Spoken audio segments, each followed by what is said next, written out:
Good afternoon, everyone. The topic which we are going to look upon is judicial intervention on environmental issues or environmental litigations, to how to take over environmental litigation.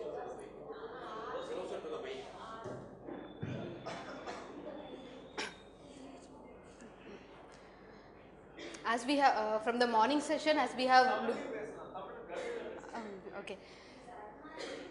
நம்ம topic இப்போ வந்து judiciary, அதாவது கோர்ட்ஸோட interventions, environmental சுற்றுச்சூழல் பாதிக்கிற விஷயங்களை பற்றியான கேஸுங்களெல்லாம் எப்படி வந்து கோர்ட்ஸ் ஹேண்டில் பண்ணுறாங்க, என்ன மாதிரி அந்த ஒரு கான்செப்ட்க்கு எப்படி கோர்ட் வைடர் பண்ணியிருக்காங்க அவங்களோட ஜூரிஸ்டிக்ஷனை அப்படிங்கிறது தான் நம்ம இந்த செஷனில் பார்க்க போகிறோம்.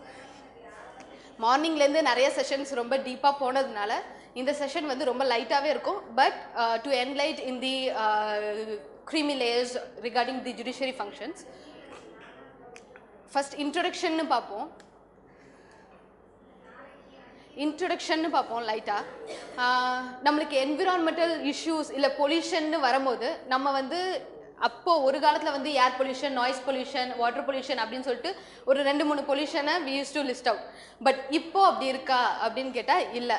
எப்படி நார்மலாக கிரைம்ஸ் ஜென்ரலாக சிவில் இருக்கட்டும், கிரிமினலாக இருக்கட்டும், கிரைம்ஸ் எப்படி ரொம்ப டைனாமிக்காக ரொம்ப டிஃப்ரெண்ட்டாக ஒவ்வொரு லெவலுக்கும் போயிட்டே இருக்கும். ஃபார் எக்ஸாம்பிள் நார்மலாக நடந்த லூட்டிங்ஸ் எல்லாமே இப்போ வந்து சைபர் ரிலேட்டடாக போகுது. ஸோ ஒவ்வொரு கிரைம்ஸ் எப்படி ஒவ்வொரு லெவல் ஆஃப் இதில் போயிட்டுருக்கோ, அந்த மாதிரி என்விரான்மெண்டல் பொல்யூஷன்ஸ் அப்படின்னு வரும்போது அதுலேயும் நம்மளுக்கு அந்த மாதிரி டிஸ்டர்பன்ஸ்லேயும் we have lots of upgrades. எப்படி சொல்லலாம் அப்படின்னா, நம்மள ஒரு பெரிய இஷ்யூ அப்படின்னாலே நம்ம டெக்னாலஜி இம்ப்ளிகேஷன்ஸ் அப்படின்னு சொல்லலாம். த்ரூ ஐபிஆர் அந்த மாதிரி ப்ராப்ளம்ஸ் நம்மளுக்கு நிறையா வந்துட்டு இருக்கு. ஃபார் எக்ஸாம்பிள், நம்மளோட பேசிக் நீட்ஸ் ஆஸ் பாப்புலேஷன் நிறையா இன்க்ரீஸ் ஆகுறதுனால பேசிக் நீட்ஸை நம்ம வந்து கொஞ்சம் பேலன்ஸ் பண்ணுறதுக்கு we are seeking for the remedy from IP departments, ஒவ்வொரு biotechnology departments. அதோட end result எப்படி இருக்குன்னா irreparable damages to environmental conditions அந்த மாதிரி இருக்கு. ஸோ நம்ம நார்மலான environmental pollution issues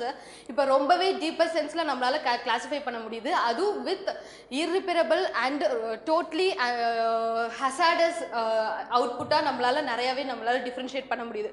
not only in landscapes but also in marine field also.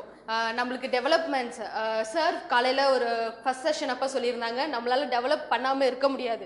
We need developments. அந்த டெவலப்மெண்ட்ஸ் எப்படி இருக்கணும்? Obviously we are relying on ரிசோர்ஸஸை எடுத்து தான் நம்ம டெவலப் பண்ண முடியும்.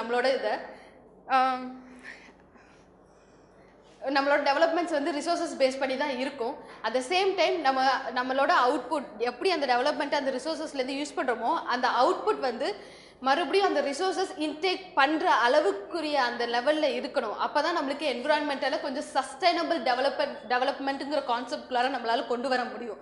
அதை நம்ம வந்து நிறையாவே லேக் ஆனதுனால ஓவர் அன்கன்ட்ரோலபிள் டெவலப்மெண்ட்ஸ்னே நம்ம ஒரு ஃப்ரேஸ் மாதிரி நம்ம ஏதாவது யூஸ் பண்ணிக்கலாம். அந்தளவுக்கு ஒரு டெவலப்மெண்ட்ஸ் போனதுனால என்விரான்மெண்ட் பொல்யூஷன்ஸ் வந்து அதிகமாகிட்டுருக்கு. அதுக்கு நம்ம வந்து ரெமெடிஸ் எப்படி இப்போது கரண்ட் டைமில் நம்ம பாயிண்ட் அவுட் பண்ணுறது என்னென்னா, ஜுடிஷியரி எதுவும் பண்ணுறதில்ல. நம்மளோட எல்லார் மைண்ட்லேயும் இப்படி தான் இருக்கும், இவ்வளோ பெரிய விஷயம் நடக்குது, ஜுடிஷியரி வந்து ரொம்ப அமைதியாக இருக்காங்க, எதுவும் பண்ணுறதில்ல அப்படின்னு சொல்லிட்டு தான். ஸோ அந்த ஜுடிஷியரியோட ஒர்க்கு வெதர் எல்லா பேர்டனையும் நம்ம ஜுடிஷியரியில் வைக்கணுமா, இல்லை செப்பரேஷன் ஆஃப் பவருங்கிற விஷயத்துக்கும் இங்கே ஒரு வேல்யூ இருக்கா, அதை யூஸ் பண்ணி எப்படி நம்ம இன்னும் எஃபெக்டிவாக நம்ம ரெமெடிஸை எடுக்கலாம் அப்படிங்கிறத இந்த செஷனில் பார்க்க போகிறோம். பட் நம்ம ஜுடிஷியரின்னு பார்த்தோம்னா ஆஸ் யூஷுவல் ஹைரார்கி, ஜுடிஷியரியோட ஹைரார்கி நம்ம சுப்ரீம் கோர்ட் தான், அபெக்ஸ் கோர்ட், அதுக்கப்புறம் ஹை கோர்ட். என்விரான்மெண்டல் லிட்டிகேஷன்ஸ் பொறுத்து நான் சொல்கிறது இது supreme court, high court and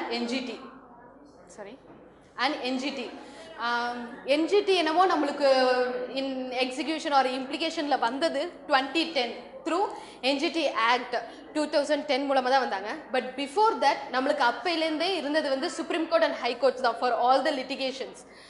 நம்ம சுப்ரீம் கோர்ட்டில் as a layman or affected party நம்ம எப்படி என்விரான்மெண்டல் ரிலேட்டட் இஷ்யூஸை சுப்ரீம் கோர்ட்டில் நம்ம வந்து போய் அப்ரோச் பண்ண முடியும்,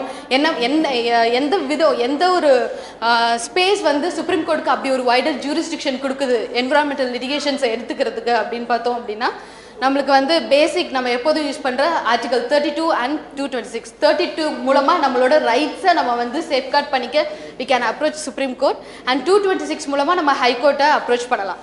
ஸோ என்விரான்மெண்டல் லிட்டிகேஷன்ஸ்க்கு நிறைய முக்கியத்துவம் கொடுத்து இருக்கிற, அதாவது நம்மளோட கான்ஸ்டியூஷன்ஸில் எல்லாமே இருக்குது, பட் இன்டைரக்டாக சில விஷயங்கள் இருக்குது. ஃபார் எக்ஸாம்பிள் இப்போ ஐபிஆருக்குன்னு ஒரு ப்ரொவிஷன்ஸ் நம்ம எடுத்தோம்னா டைரக்டை விட இன்டர்பிரட் பண்ணி இன்டைரக்டான விஷயங்களை எடுத்துக்கிறதுக்கான ப்ரொவிஷன்ஸ் இருக்குது, பட் டைரக்டாக இருக்கானா இல்லை. So we need lots of interpretation. Little interpretation தவிர்த்து நம்மளுக்கு என்ன மாதிரி தேவையோ அந்த இன்டர்பிரிட்டேஷன்ஸில் ஓகே அந்த இன்டர்பிரிட்டேஷன்ஸ் மூலமாக தான் we can achieve what we need. So அந்த பேசிஸில் என்விரான்மெண்டல் லிட்டிகேஷன் அந்த கான்செப்டுக்கு ஒரு நல்ல சாலிட் பேஸ் கொடுத்த இயர்ஸ் ஆர் ஏரா டிகேட்ஸ் அப்படின்னு சொன்னோம் அப்படின்னா 1980s 2000 வந்த பில், அப்புறம் suo motu actions by supreme court and high courts, இதெல்லாம் தான் நம்மளுக்கு வந்து என்விரான்மெண்டல் லிட்டிகேஷன் ஃப்ரம் அதாவது judiciary interventions on environmental related issues அப்படிங்கிற கான்செப்ட்டுக்கு நம்மளுக்கு ரொம்பவே ஒரு பேஸாக இருக்குது. ஸோ நம்மளுக்கு ஜூரிஸ்டிக்ஷன் பார்த்தா 32 and 226 நம்மளுக்கு ஹைகோர்ட் அண்ட் சுப்ரீம் கோர்ட்டை அப்ரோச் பண்ணுறதுக்கான ஸ்கோப் கொடுக்குது. அதை தவிர்த்து நம்ம டைரெக்டாக அந்த ஒரு இதில் நம்மளால் போய் நம்மளோட டேமேஜஸ்க்கோ இல்லை நம்ம ரெமெடி சீக் பண்ணணுனாலோ டைரெக்டாக அதில் போகலாமா அப்படின்னு பார்த்தா இல்லை. நம்மளுக்கு ஒரு வைடர் ஆர்டிக்கல் இருக்குது, ஆர்டிக்கல் 21 அலாங் வித் ஆர்டிக்கல் 14. அதை வச்சு அஃப்கோர்ஸ் ஆர்டிக்கல் 9(2) முக்கியமான ஆர்டிகல்ஸ் இந்தியன் கான்ஸ்டியூஷனில் நம்மளுக்கு என்ன தான் 19ல் சில பல ரைட்ஸ் கொடுத்தாலும் இந்த என்விரான்மெண்டல் ரிலேட்டட் இஷ்யூஸ்க்கு நம்ம டோட்டலாக இல்லை ஃபுல்லாக அதிகமாக டிபெண்ட் பண்ணியிருக்கிறது எதுனா ஆர்டிகல் 21.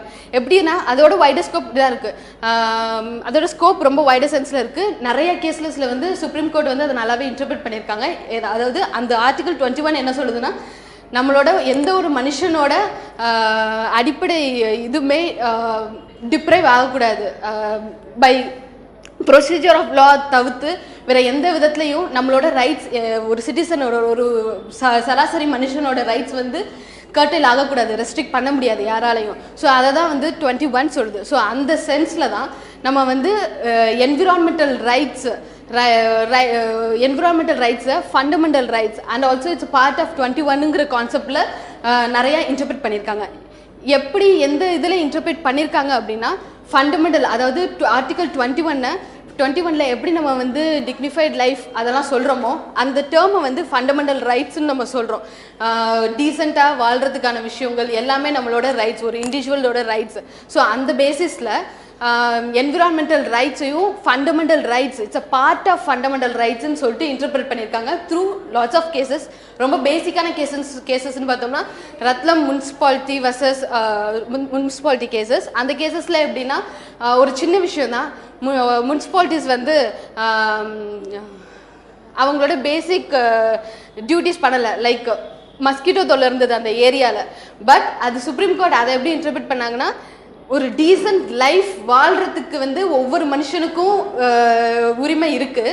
அதை வந்து எந்த ஒரு அட்மினிஸ்ட்ரேட்டிவ் அத்தாரிட்டிஸும் எங்ககிட்ட ஃபண்ட் இல்லை, இல்லை ஒரு எஃபிஷியண்ட்டான டெக்னாலஜிஸ் இல்லை எங்களோட டியூட்டிஸை நாங்கள் இம்ப்ளிமெண்ட் பண்ணுறதுக்கு அப்படிங்கிற ரீசன் சொல்லி அதுலேருந்து அவங்க வெளியில் வர முடியாது அப்படின்னு சொல்லியிருக்காங்க அந்த இதில். ஸோ இந்த மாதிரியான டிசிஷன்ஸ், இந்த மாதிரியான இன்டர்பிரிட்டேஷன்ஸ் வைடர் சென்ஸ் கொடுக்கும்போது ஆர்டிகல் 21ல் வந்து என்விரான்மெண்டல் லிட்டிகேஷன்ஸ் உள்ளார அதை எடுத்துகிட்டு போகிறதுக்கான ஸ்கோப்பை இன்னுமே நல்லா வைடர் பண்ணியிருக்காங்க. இதை தவிர்த்து இன்னும் நிறைய கேசஸ் சொல்லணும் அப்படின்னா limestone cases, it's a mining Dehradun cases. அதுலேயும் என்ன சொல்லியிருக்காங்கன்னா, அந்த மாதிரி மைனிங் வரும்போது நம்ம ரிசோர்ஸஸை மினிமமாக யூஸ் பண்ணிக்கிறதுல தப்பு கிடையாது, பட் அது ரொம்ப ஹசாடஸாக இருக்கக்கூடாது. அதாவது நம்ம ஃபண்டமெண்டல் ரைட்ஸ்ன்னு சொல்லிட்டோம், என்விரான்மெண்டல் ரைட்டுங்கிறது ஃபண்டமெண்டல் ரைட்டுன்னு சொல்லிட்டோம். ஸோ எதெல்லாம் fundamental environmental right and fundamental ரைட்டுங்கிறது கீழே வருது அப்படின்னு பார்த்தா, சுத்தமான காற்றை வந்து சுவாசிக்கிறது, நல்ல பியூர் வாட்டரை வந்து ட்ரிங்க் பண்ணுறது, அப்புறம் பீஸ்ஃபுல்லான என்விரான்மெண்ட்டில் வாழ்கிறது, நம்ம சரௌண்டிங் எப்போவுமே ரொம்ப டிஸ்டர்பன்ஸாக இருக்கக்கூடாது. அது அந்த மாதிரி டிஸ்டர்ப் ஆகுனாலுமே அதுவுமே நம்மளோட ரைட்ஸை வயலேட் பண்ணுற ஒரு விஷயம் தான். ஸோ த்ரூ இந்த மாதிரி ஆர்டிகல்ஸ் மூலமாக சுப்ரீம் கோர்ட் வந்து அந்த ஸ்கோப்பை வந்து நல்லாவே வைடர் பண்ணியிருக்காங்க. அண்ட் அந்த ஒரு ரேஞ்சில் ஹைகோர்ட்ஸும் நிறைய கேசஸ் எடுத்திருக்காங்க. நாட் ஓன்லி இந்த ஹிந்துஸ்தான் மில்ஸ் கேஸில் வந்து சுப்ரீம் கோர்ட் சூமோட்டோ ஆக்ஷன்ஸ்லாம் எடுத்திருக்காங்க. ஜஸ்ட் பிகாஸ் ஹிந்துஸ்தான் டைம்ஸுங்கிற ஒரு நியூஸ் பேப்பரில் ஒரு ஆர்டிக்கல் வந்ததுனால யமுனா ரிவர்ஸில் வந்து ரொம்ப பொல்யூட் ஆகுது, அத்தாரிட்டிஸ் எந்த ஒரு ஆக்ஷனும் எடுக்கலை அப்படின்னு சொன்ன விஷயம் ஒரு நியூஸ் கண்டென்ட்லாம் வச்சு சுப்ரீம் கோர்ட் வந்து அவங்களோட சுமோட்டோ பவர் வச்சு அவங்க வந்து கேசஸ் வந்து எடுத்துருந்துருக்காங்க. அதுக்கான ப்ராப்பர் ஜட்ஜ்மெண்ட்ஸும் அவங்க கொடுத்துருக்காங்க. ஸோ அவங்களோட பவர்ஸை எந்த லெவல் அவங்க எல்லா எக்ஸ்டெண்ட் பண்ண முடியுமோ அந்த அளவுக்கு பண்ணிட்டு தான் இருக்காங்க சுப்ரீம் கோர்ட். இது supreme court and high courts. Okay, நம்மளுக்கு இத்தனை நாள், அதாவது நம்மளுக்கு எல்லா பேசஸையும் ஃப்ரம் 1980s இன்னும் நிறையா கேசஸ் சொல்லணும்னா one of the important person environmental லிட்டிகேஷனை வந்து ஒரு இம்பார்ட்டண்டான ஒரு ஏரியா சுப்ரீம் கோர்ட்டோட ஜூரிஸ்டிக்ஷனில் கொண்டு வரணும். ப்ளஸ் சுப்ரீம் கோர்ட்டுக்கு வந்து இந்த ஆர்டிகல்ஸ் எல்லாத்தையும் என்விரான்மெண்டல் ரிலேட்டட் ரைட்ஸ்க்கு ரிலேட்டடாக இன்டர்பிரேட் பண்ணணுங்கிறதுக்கு மெயினான கேசஸ் இன்னும் நம்ம சொல்லணும் அப்படின்னா one of the important person அவர் எம்சி மேக்தா. அவர் போட்ட கேசஸ் நிறையா. அதில் வந்து நம்மளுக்கு இன்னும் நிறையான இன்டர்பிரிட்டேஷன் கிடச்சிருக்கு. நிறையா ரூல்ஸஸ் இன்டர்நேஷ்னலாக கொண்டு வந்த ரூல்ஸஸ் எல்லாத்தையுமே இன்கார்பரேட் பண்ணியிருக்காங்க. ஃபார் எக்ஸாம்பிள் சொல்லணும்னா polluter pays principle, precautionary principle, அந்த மாதிரி வெள்ளூர் சிட்டிசன் வெல்ஃபேர் ஃபோரம் கேஸில் வந்து இந்த மாதிரி பிரின்சிபல்ஸ்லாம் வந்து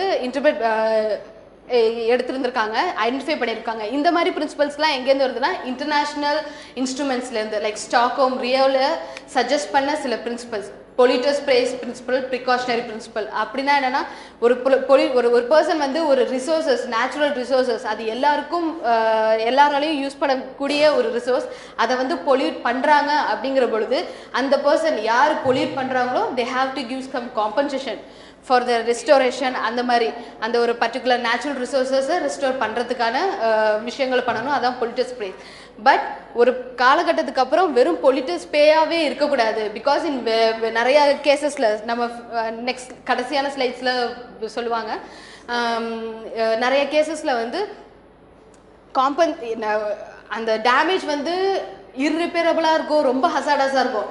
பட் 100 crores, அந்த 100 crores வந்து நம்ம ஜஸ்ட் 100 crores கூட சொல்லிக்கலாம். பிகாஸ் அந்த 100 crores 1000 crores எந்த விதத்துலையும் ரிஸ்டோர் பண்ணுறதுக்கு, அந்த நேச்சுரல் ரிசோர்ஸஸை ரிஸ்டோர் பண்ணுறதுக்கு நம்மளுக்கு எந்த விதத்துலையும் யூஸ் ஆக போகிறதில்ல. ஒன்ஸ் ஒரு லெவலை தாண்டி ஒரு ரிசோர்ஸஸ் வந்து பொல்யூட் ஆயிடுச்சுன்னா அந்த இடத்துல நம்ம ரெஸ்டோரேஷன் அப்படிங்கிற கான்செப்டே கொண்டு வர முடியாது. நம்ம சொல்லலாம் நம்மளுக்கு ரெஸ்டோரேஷனுக்கு ரெமிடரேஷன் ப்ராசஸ் இருக்குது, பயோடெக்னாலஜி மூலமாக இன்னும் நிறைய ப்ராசஸ் இருக்குதுன்னு சொல்லிட்டு.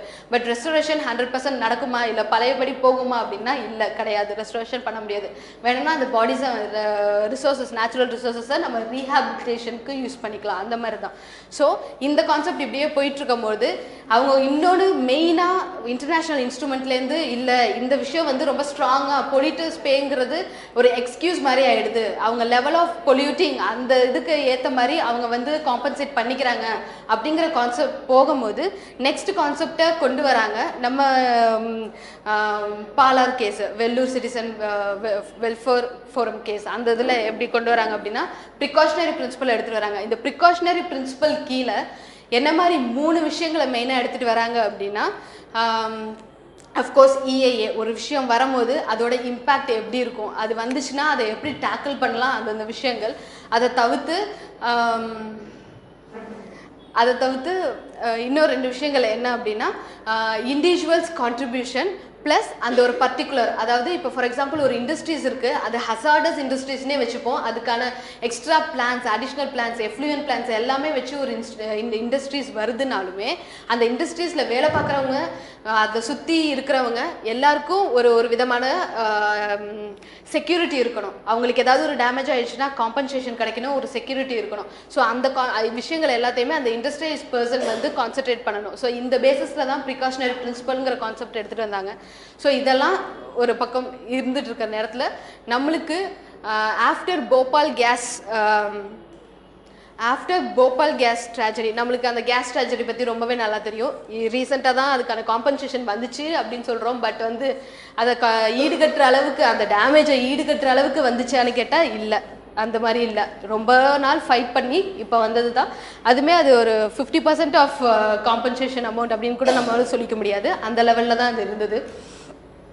ஸோ இந்த கேஸ் ட்ராஜடிக்கு அப்புறம் நம்ம லெஜிஸ்லேட்டர்ஸ் ஜுடிஷரி மற்றவங்க எல்லாருமே டிசைட் பண்ணது அப்படின்னா நம்ம green tribunal, national green tribunal NGT அதை எப்போ வந்து கான்ஸ்டியூட் பண்ணாங்க, அதாவது அதோட அது ப்ராக்டிக்கலுக்கு புழக்கத்துக்கு எப்போ வந்துச்சு அப்படின்னா 2010 த்ரூ NGT Act 2010. இந்த ஆக்ட் மூலமாக இந்த ட்ரிபியூனலை வந்து நம்ம கான்ஸ்டியூட் பண்ணுறோம். எப்படின்னா மேக்ஸிமம் 10 மெம்பர்ஸ் இருக்கலாம், இல்லைனா 20 members, but not more then 20 members. அந்த மாதிரி இந்த NGTக்கு என்னென்ன பவர்ஸ் அப்படின்னா, ஒரு நார்மல் சிவில் கோர்ட் ஒரு ஆர்டர்ஸ் கொடுத்தா அதுக்கு என்ன வேல்யூ இருக்குமோ அந்த வேல்யூஸை இந்த NGT கொடுக்குற ஆர்டர்ஸ்க்குள்ள நம்ம பார்க்கலாம். பட் சிவில் ப்ரொசீஜரையோ எவிடன்ஸ் ஆக்டையோ இந்த NGT ஃபாலோ பண்ணணுங்கிறது அவசியம் இல்லை. They have their own rules and regulations. So இந்த மாதிரியான விஷயங்கள் இருக்குது NGTயில்.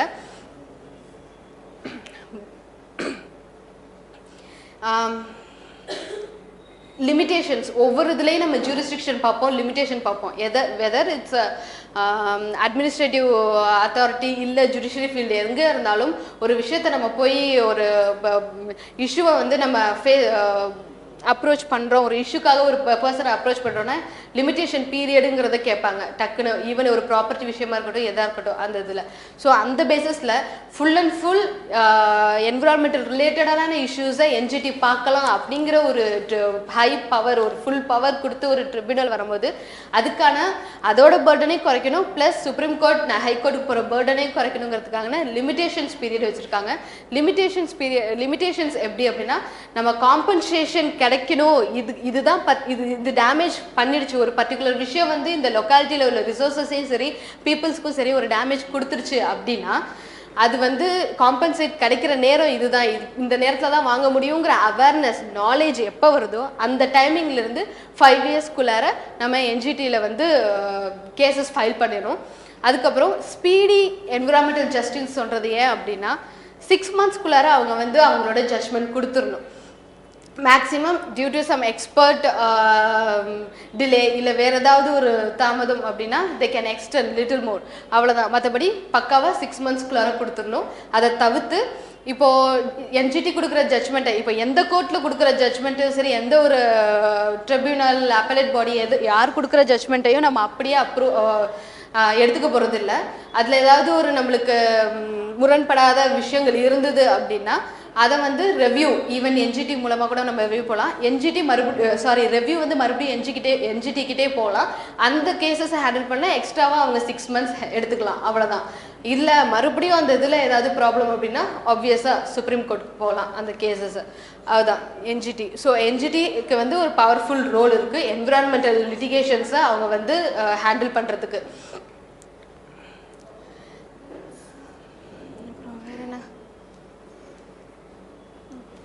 ஓகே,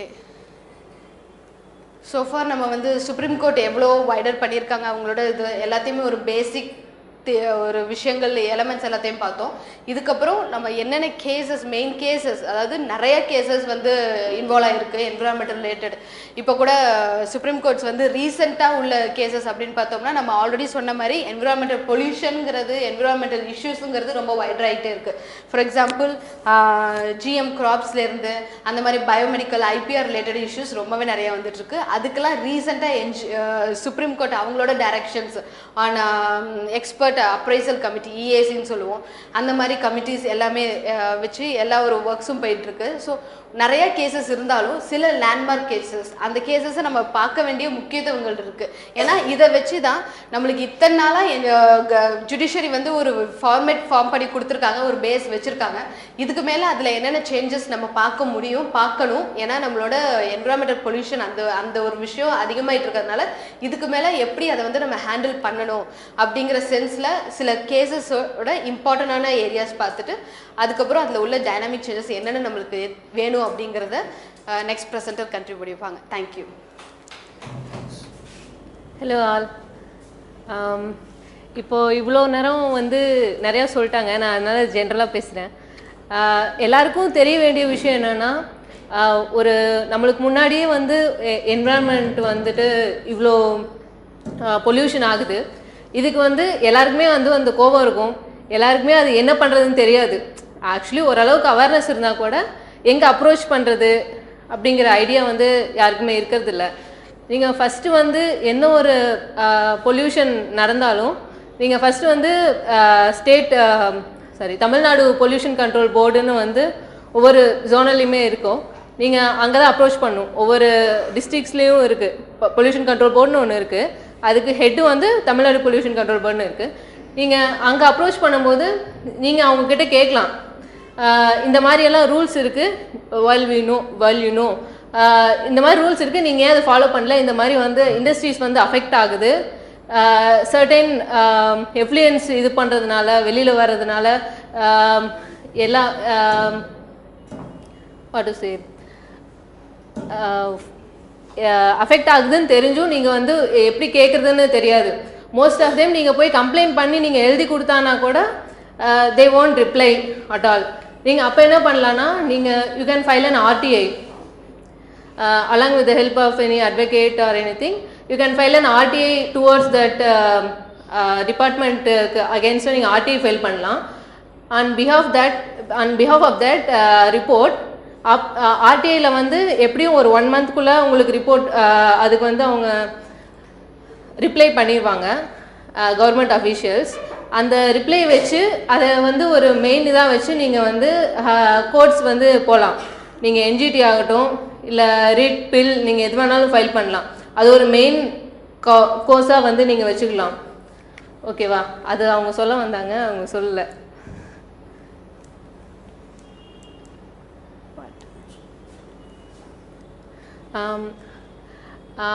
சில கேசஸ் வந்து இருக்குது. இது எல்லாமே வந்து மோஸ்ட் ஆஃப் லா ஸ்டூடெண்ட்ஸ்க்கு தெரியும்னு நினைக்கிறேன். எல்லாமே வந்து லேண்ட்மார்க் ஜட்ஜ்மெண்ட்ஸ், என்வாயர்மெண்ட் சம்மந்தமான கேசஸ். நீங்கள் Vellore citizen welfare forum case எடுத்துட்டிங்கன்னா, இட்ஸ் வந்து ஒரு பாலாறு இருக்குல்ல வெள்ளூர், பாலாறில் வந்து டேனரிஸ் தோல் தொழிற்சாலையிலிருந்து வர இண்டஸ்ட்ரியல் எஃப்ளூயன்ட் கழிவு வந்து டைரெக்டாக பாலாறில் வந்து கலந்துட்டாங்க. எந்த ஒரு ட்ரீட்மெண்ட் பிளான்ஸும் அவங்க வச்சுருக்கல. அப்போது அந்த அப்போ வந்து ஃபுல்லாக வந்து அந்த ரிவரே ஃபுல்லாக அஃபெக்ட் ஆயிடுச்சு. இதே விஷயந்தான் எல்லாமே. கங்கா ரிவர் வாட்டர் பொல்யூஷன் கேஸும் அதே தான். டேனரிஸ் வந்து ஃபுல்லாக அஃபெக்ட் ஆகிறது. அதுக்கு வந்து அவங்க ஹைகோர்ட்டை வந்து சீக் பண்ணாங்க. என்ன ஆச்சுன்னா, they direct the PCB to close that industry வந்து க்ளோஸ் பண்ண சொல்லி அவங்க ஆர்டர் கொடுத்தாங்க. பட் இன் மோஸ்ட் கேசஸ் வந்துட்டு க்ளோஸ் பண்ணுற மாதிரி க்ளோஸ் பண்ணிவிட்டு திருப்பியும் வந்து அவங்க இனிஷியேட் பண்ணிடுறாங்க. பட் அதனால் அந்த ஃபஸ்ட்டு நம்ம வந்து கேஸ் ஃபைல் பண்ணது வந்து வெள்ளூர் சிட்டிசன் வெல்ஃபேர் ஃபோரம் தான். அதுக்கு அவங்களும் வந்து ஒரு என்ன சொல்கிறது, ஒரு ஃபுல் ஸ்டெப் பை ஸ்டெப் எல்லா பொசிஷன்லேயுமே அவங்க போனாங்க. Starting to court, supreme court வரைக்கும் அவங்க அப்பீல் போச்சு. அப்போவும் வந்து எது ஒரு ரெமெடியும் அவங்களுக்கு கிடைக்கல. நம்ம வந்து ஜுடிஷியரி இப்போ எவ்வளவோ வந்து இம்ப்ரூவ் ஆகிருக்கு, நிறையா ஜட்ஜ்மெண்ட்ஸ் வந்து டைரக்ட் பண்ணுறாங்க. ஆனாலும் வந்து நம்ம அட்மினிஸ்ட்ரேட்டிவோட ஹெல்ப்பும் வேணும். அட்மினிஸ்ட்ரேட்டிவ் ஹெல்ப்பும் இருந்தால் தான் நம்ம வந்து அதை இம்ப்ளிமெண்ட் பண்ண முடியும். அது போக சிட்டிசன்ஸோட ஹெல்ப்பும் வேணும். ஸோ அந்த மாதிரி தான் இந்த ரெண்டுமே. டேனரிஸ் கேஸ் தான் வந்து வெள்ளூர் சிட்டிசன் வெல்ஃபேர் ஃபோரமும் Ganga river water pollution case ரெண்டுமே டேனரிஸ்னால அஃபெக்ட் ஆகி சுற்றி இருக்க வில்லேஜஸ் எல்லா ட்ரிங்கிங் வாட்டர் எல்லாமே. இதுவும் comes under article 21 right to live in a healthy environment, violation of article 21. So writ போட்டாங்க, பில் போட்டாங்க, still in the same stage. இன்னும் கங்கா எப்படி இருக்குன்னு எல்லாருக்கும் தெரியும்ல. க்ளீன் பண்ணுறாங்க, ஸ்டில் அப்படியே தான் இருக்கும். தாஜ் ரபீசம் கேஸ் வந்து MC மேத்தாவோட ஃபஸ்ட்டு கேஸ். அவருடைய MC மேத்தாங்கிறது வந்து என்வாயர்மெண்ட் அட்வொகேட். அவரோட தான் பாதி கேஸ் வந்து அவரோட கேஸ் தான் வந்து எல்லாமே லேண்ட்மார்க் கேசஸ் என்வாயர்மெண்ட்டில். அவருக்கு வந்து ஃபஸ்ட்டு நான் வந்து கேஸ் போடணும் அப்படின்னு தோணுது வந்து தாஜ் ரபீசம் கேஸ். அது என்னென்னா, தாஜ்மஹால் மேலே வந்து patches yellow and brown patches வந்துட்டு படிஞ்சிருது. சல்ஃபியூரிக் ஆசிட் அண்ட் ஓலியம் அந்த கேஸ்லாம் வந்து சுற்றி இருக்க இண்டஸ்ட்ரி நம்மளுக்கு வந்து சர்டன் ரெகுலேஷன்ஸ் இருக்குது. நம்ம ஒரு ஹசாரஸ் இண்டஸ்ட்ரி வச்சுருக்கோன்னா நம்மளுக்கு வந்து அதில் எவ்வளோ கிலோமீட்டர்ஸ் நம்ம பீப்புள் ரெசிடென்ட் ஏரியா விட்டு எவ்வளோ டிஸ்டன்ஸில் இருக்கணும். அதுவும் இல்லாமல் மோனுமெண்ட்ஸ் நம்ம நேஷ்னல் மோனுமெண்ட்ஸ் அதெல்லாம் சுற்றி எவ்வளோ தூரம் டிஸ்டன்ஸில் இருக்கணும்னு ஒரு ஐடியா இருக்குது. பட் அது யாருமே ஃபாலோ பண்ணுறது இல்லை. There are certain regulations for that everything. எல்லாத்துக்குமே ரெகுலேஷன்ஸ் இருக்குது. பட் அதெல்லாமே கடைப்பிடிக்காதனால தான் வந்து இந்த எல்லாமே நடக்குது. இந்த தாஜ்மஹால் சுற்றி வந்து ஒரு 7 இண்டஸ்ட்ரீஸ் இருக்குது. யமுனா, அந்த river bank of Yamuna, they are polluting Yamuna and also polluting the air. So that Sterlite industries வந்து எல்லாருக்கும் தெரியும்னு நினைக்கிறேன். இப்போ ட்ரெண்டில் இருந்த பிரச்சனை. ஸ்டெர்லைட் வந்துட்டு ஸ்டார்டிங்கில் வந்து மகாராஷ்டிரா 1992 வந்து மகாராஷ்டிராவில் வந்து 6000 acres ஆஃப் லேண்டு வந்து அலாட் பண்ணி they started to construct the industry. But அந்த லோக்கல் பீப்புள் வந்து அதை 1 இயராக வந்து அவங்க 1 இயராக வந்து ப்ரொட்டஸ்ட் பண்ணி எங்களுக்கு வந்து இந்த ஃபேக்ட்ரினால இவ்வளோ எஃபெக்ட் இருக்குது, பப்ளிக் ஹியரிங் நடத்துனப்பவும் கூட அவங்க அதான் சொன்னாங்க, 1 இயராக வந்து முடியாது சொல்லிட்டாங்க.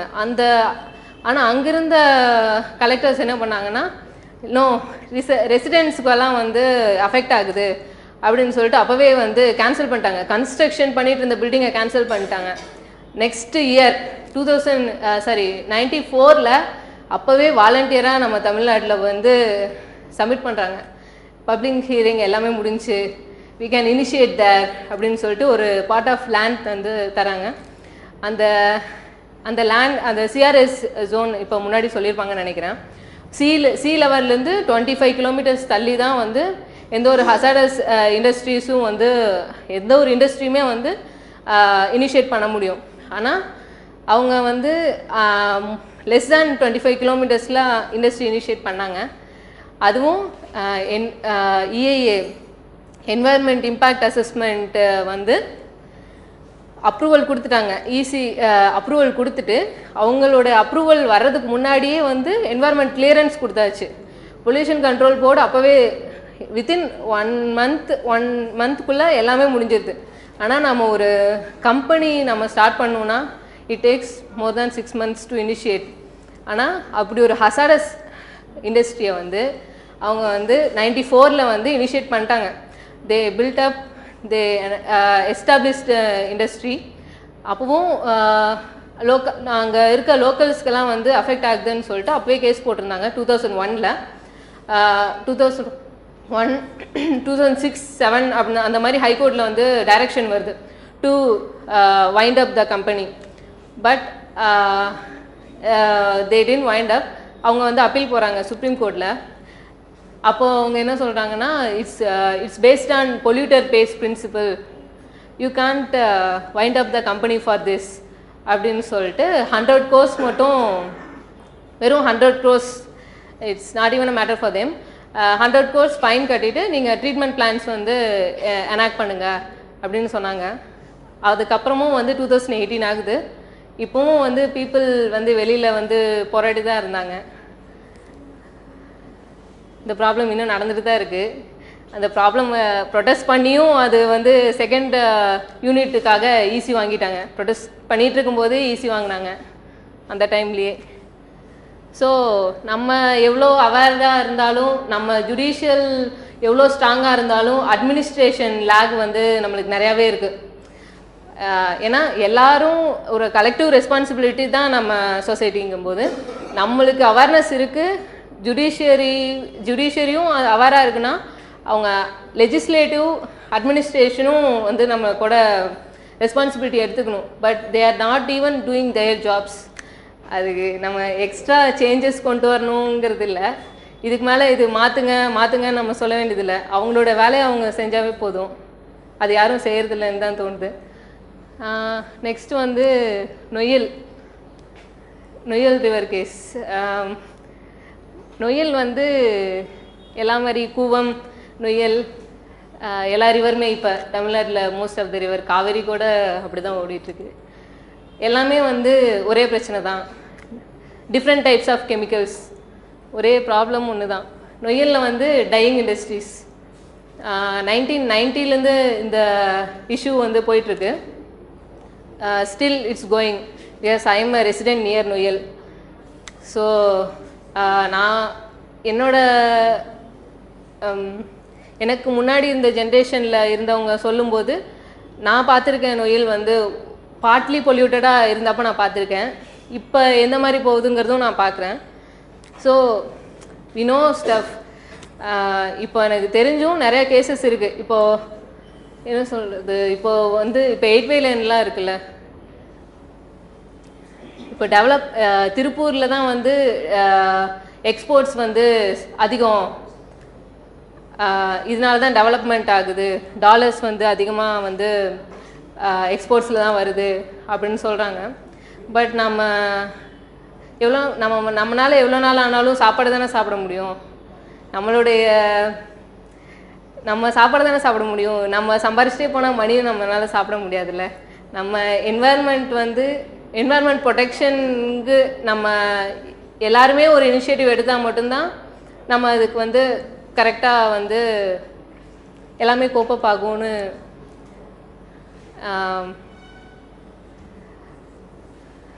எல்லாமே கோப்பப் ஆகும். அண்டு இப்போது 8 வே லேன் வந்து பார்த்திங்கன்னா சேம் 4 வே லேன் இருக்குது already. But they are trying to do 8 way lane in another side of the place. இப்போ 4 வழி சாலையவே 8 வழி சாலை ஆக்கலாம். ஆனால் அவங்க வந்து தனியாக தான் நான் ரோட் போடுவேன் ஹைவேஸில், நான் வந்து நடுவில் இருக்க 4 மலையை அழிச்சிட்டு அப்புறமா தான் நான் ரோட் போடுவேன் அப்படின்னு சொல்லி அப்படியே நம்ம அட்மினிஸ்ட்ரேட்டிவ் வந்து நம்மளுக்கு ஹெல்ப் பண்ணால் கூட சென்ட்ரல் அட்மினிஸ்ட்ரேட்டிவ் நமக்கு ஹெல்ப் பண்ண மாட்டாங்க. நேஷ்னல் ஹைவே டிபார்ட்மெண்ட்டும் வந்து சேம். ஸோ இதான் சொல்ல வரேன், எல்லாருமே வந்து கலெக்டிவ் ரெஸ்பான்சிபிலிட்டிஸ் இருக்கணும். நீ பண்ணுவா, நான் பண்ணுவா. இப்போ நான் ஒரு பேப்பர் எடுத்து போடு அப்படின்னு நான் சொன்னால் கூட நீ தான் உன் ஃபோன் கவர் கூட தான் பிளாஸ்டிக் தான், நீ ஏன் யூஸ் பண்ண மாட்டேங்கிறேன்னு கேட்குறாங்க. ஆனால் உங்களுக்கு எல்லாத்துக்காகவும் சேர்த்து தானே நான் சொல்கிறேன். அது வந்து யாருக்குமே புரிய மாட்டேங்குது. நம்ம எல்லாருமே தானே ரெஸ்பான்சிபிள். யார் தப்பானாலும் நம்மளோட இதுக்கு நம்மளும் தானே responsible. So I want law students to be more responsible in these cases. That's all.